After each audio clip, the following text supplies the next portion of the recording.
Steve Millington is our guest in the studio here on Top Story this morning. Bill Colley with you as well on News Radio 1310 KLIX and newsradio1310.com.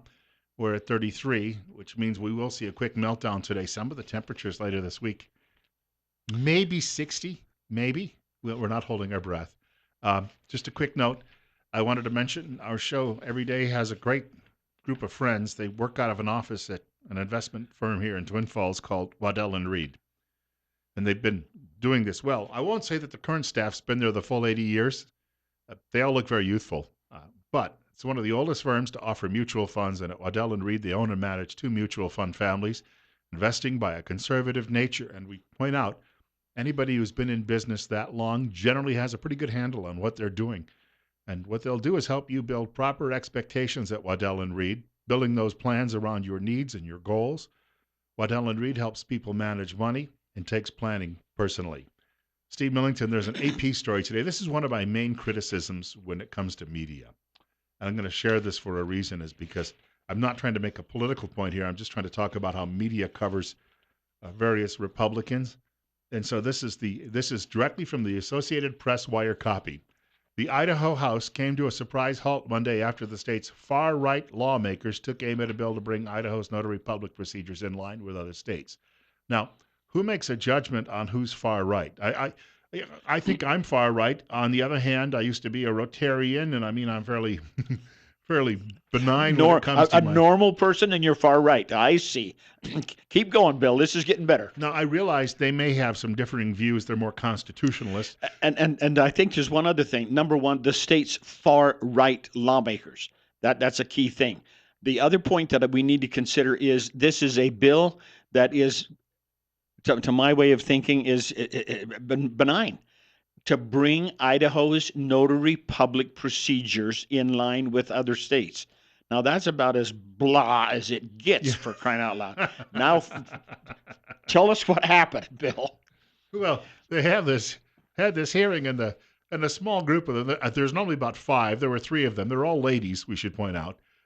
First of all, they're like I think Ron Nate's the only guy in the group. But these ladies, they objected, so they said to one of them, "All right, you're going to have to read the bill," and she had to spend over an hour reading it. Yeah, 21-page bill. And then guess what? I was reading on Facebook last night. They enjoyed reading it for an hour. And so, 2 or 3 things. Number one, we're getting down to the end of the legislative session. They want to adjourn on the 24th of March, which is 2 weeks from Friday. So, and so now we get all of these, I refer to them as housekeeping bills, okay, or house cleaning bills, whatever you want to call them. And now they're going to go goofy on us. So, okay, fine, read the bill. Well, let me tell you what, if I were the, quote, if I were the group of far-right lawmakers, I would pull the Robert's Rules of Orders on this from now till the 24th of March. And every bill that came up, I would call out of order and have them read from the floor. So does leadership want to bring that much attention to this cluster of Republicans? I think that this was one of those outlier situations that just surfaced, and they thought, okay, fine, we'll give you a shot. It's the person who did the reading from the floor, and I think raised the initial question as to the being properly in order is a Republican Representative Priscilla Giddings from Whiteburg, and she's a freshman, which means this is her first year in the House of Representatives. And so sometimes they like to pull hazing tricks, jokes. But you also just gave her a lot of publicity. Huge. As I say, her wing of the party seemed to enjoy that. And her constituents at home are going to look at that and say to themselves, well, at least she's got enough backbone to stand up and fight the big guys. And so they may have given her a little more prominence than she deserved. That's a poor choice of words. Sorry about that. But she got put on a bit of a stage platform that basically made the rest of them look like... you don't want to come across as heavy-handed. Yeah, I was going to call them the playground's bullies. It's similar to when Elizabeth Warren was shut down by Mitch McConnell a few weeks ago, and Yes. even some Republicans said, "We're not here to make her a martyr. Let her speak, give her say, and then move on." Yeah.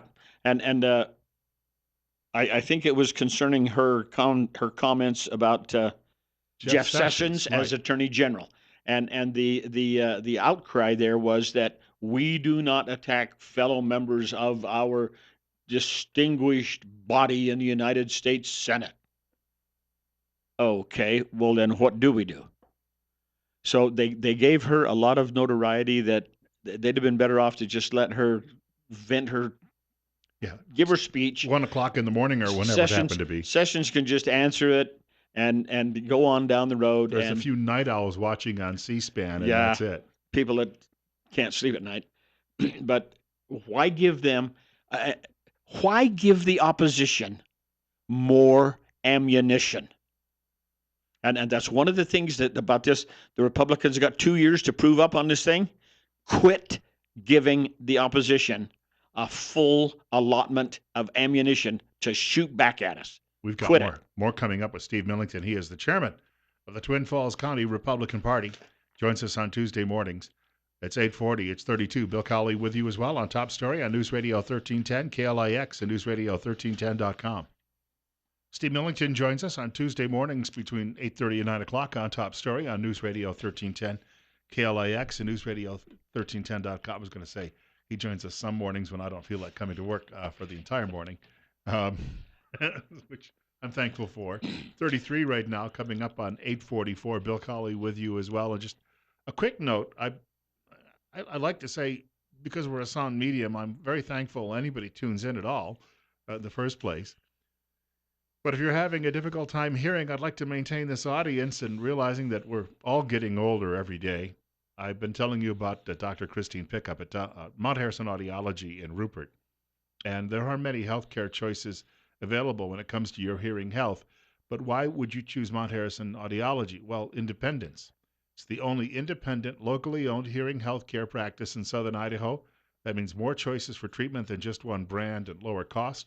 Trust your hearing to a certified audiologist. Call Mount Harrison Audiology for your appointment today. 208 312 0957, 312 0957. So, Steve, you mentioned we're only about less than 3 weeks away, 2 weeks away from the close of Yeah, legislative session. We're going to see a lot of activity, a flurry of it. we are going to see, and that's that a lot of this stuff they just kind of the committee chairmans hang on to it and let it build up till the end of the session when they know because of time constraints that these items won't be given huge amounts of discussion or conversation or committee hearings, and so we get some, I call them goofy stuff coming out. Now here I've got two or three of them lined up here, and so we'll just talk about these for just a second. There is legislation that was introduced that would make it even harder for us to get our streets and sidewalks cleaned off when it snows. The Ada County Highway District, and that's all of Ada County, Idaho, is backing a bill that would re, release or recuse local highway districts from maintaining roads in the winter, especially snow removal. And it's stupid. Why? So we had a 1 in 30 year event, and so nobody had enough money put aside to take care of all of the additional costs of clearing the roads, push the And snow you off. can't blame them because if you were putting that money away and Yeah, it didn't happen for 29 of those years, the you public would be asking you why. yeah, what are you doing with all this? You get this great big reserve over here. So basically, I call them the operating units or the where the rubber meets the road part of government, like a highway district. They don't have a huge um, uh, savings account to take care of these kinds of issues. So they want to pass a bill that says that the local highway districts are not required to clean off the snow off the roads when we have bad weather like this. That's about the dumbest thing I think I've ever heard in my We're life. all going to buy snowshoes and walk to work.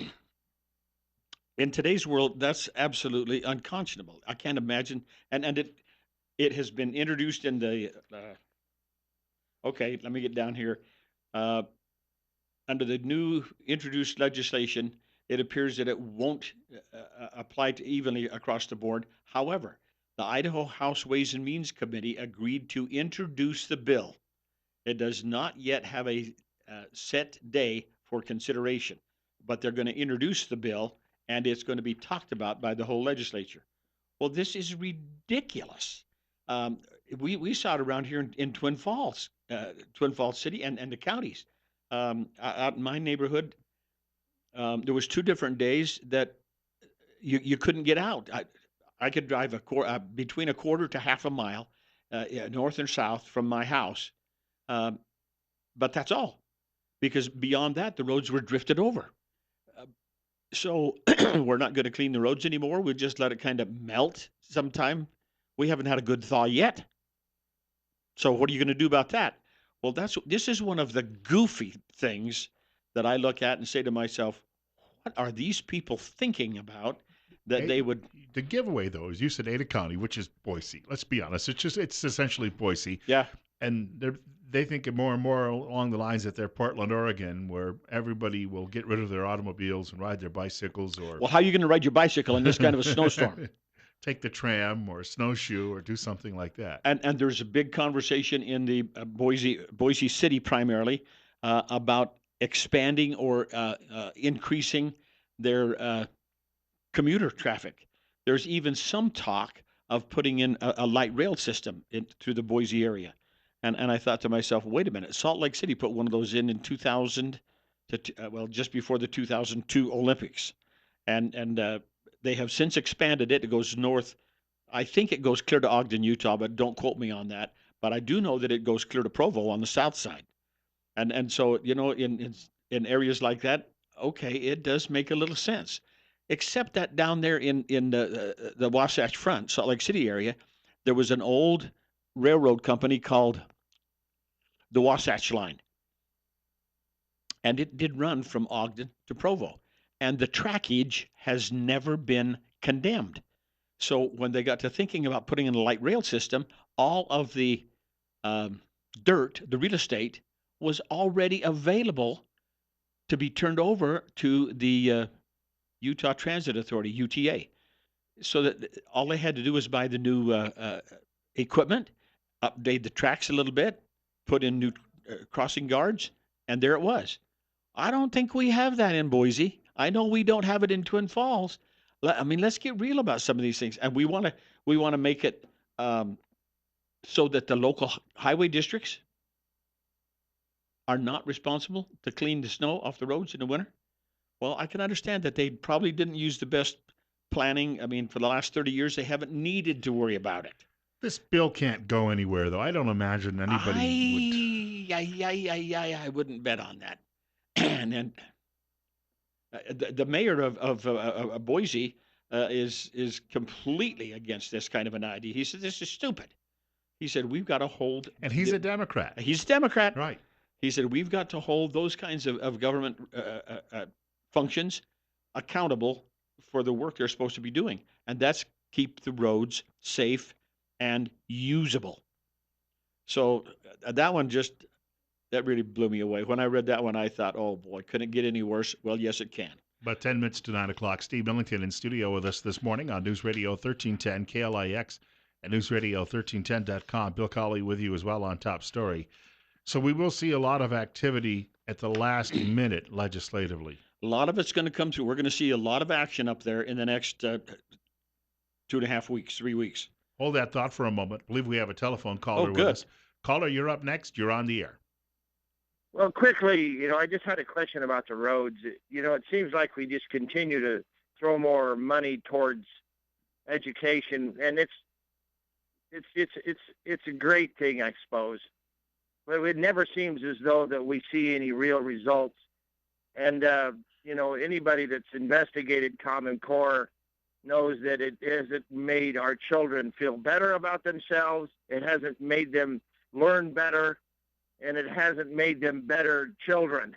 It's just been a exercise in futility because I have grandchildren that tell me about what a joke it is, and you say, who in the hell wants this to be in our lives, but it's been shoved down our throat. So we continue to throw more money at education every year. And plus we have Common Core, which is a joke. And then we're driving around out here on roads that could potentially, lead to fatal accidents. And you say, maybe we should have kept some of the money from the education department, which is too late now. It's been appropriated, and fix these roads, because the amount of money it's going to take to fix these highways and country roads across this southern Idaho or across this state is going to be so astronomical that I don't even know that they'll get it done this summer. I'll hang up. Good point. and he's right. We that the K-12 education budget, it was fixed at about I think it's 1.7 billion. It's not quite 1.7. It's like 168 or 165 or something. We're just rounded up to 1.7 billion, and that's pretty much locked down at this point. Now there is one interesting note that we want to make to his comment about let's get the stinking roads fixed. There is an emergency road funding approval that is going to the House and Senate. It's supposed to come up for hearings this week. It is a $52 million package, and it came out of the Joint Finance Appropriations Committee with a due pass, and they would take that $52 million and add it to the state highway funding. Now, most of this is going to be spent, as I understand it, in southern Idaho, from essentially from Treasure Valley south, because we've had from Boise, let's call it Ontario, Payette, Weiser, Boise, down through this region, Magic Valley, and then out to eastern Idaho. Gooding, Minidoka, Twin Falls County, and over to Pocatello. Eastern Idaho didn't get quite the same impact. They do get a little bit more snow over there than we do, and so they had a little bit better preparation. But we got hammered. So there's $52 million, and it's going to be, my guess is it's going to be passed by the House and Senate, so it will become law. And just so you kind of know, there was a tax reduction bill proposed. The Senate has not acted on that bill. So there's a good chance we will not see the reduction in income tax rates.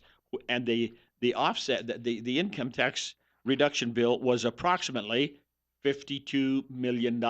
I got my first look at Route 30 over the weekend, drove it all the way out to Burley, and I've got to tell you, if that is indicative of what we're seeing, we're going to need more than $52 million. Yeah, when I read this bill about $52 million, I thought, okay, that's fine. And it's for, this is emergency road. Now, there are other emergency bills that are going to come out that would apply to other infrastructure items, like canal companies and canal companies primarily, some home residences, disaster funds for farmers who are going to suffer crop losses because they had, for example, winter wheat, and it's all going to winter kill on them because of the moisture and too wet. They won't get germinated and won't take off this year, so they'll have to replant all of that. There are other avenues of financing and resources for those kinds of issues. This is primarily for roads, but there was, the local television station got some great photos of the water running down over this road and the asphalt, and I'm sure that's not the only one. There's many of them, but every time they talk about it, that's the picture that we see. Just the road out by Balanced Rock was... Oh, it's ugly. Oh, yeah, it's messy. ugly. Yeah, and the sign says road closed, and normally it is. But if you drive that road, you can see where that the borrow pit has kind of washed out from underneath the asphalt, and you actually have the asphalt overhanging a vacancy where there's no road base underneath of it. It's gone. It got washed away. One heavy truck and it's done. The heavy trucks, they're pretty ugly about heavy trucks up and down there. No.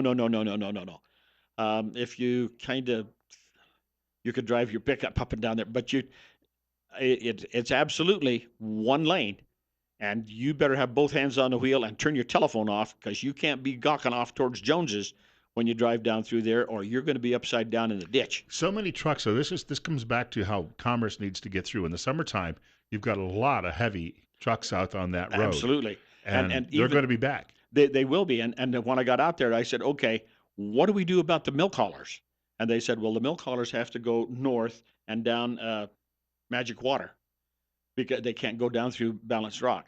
And that means that they come out down by the hot springs down there, and then they have to come back to get across to go to Jerome or to Twin Falls to deliver their milk. And there's 2 or 3 of those dairies out there that they use. I'll bet you they've got a half a dozen or more of the milk haulers every day in and out of there.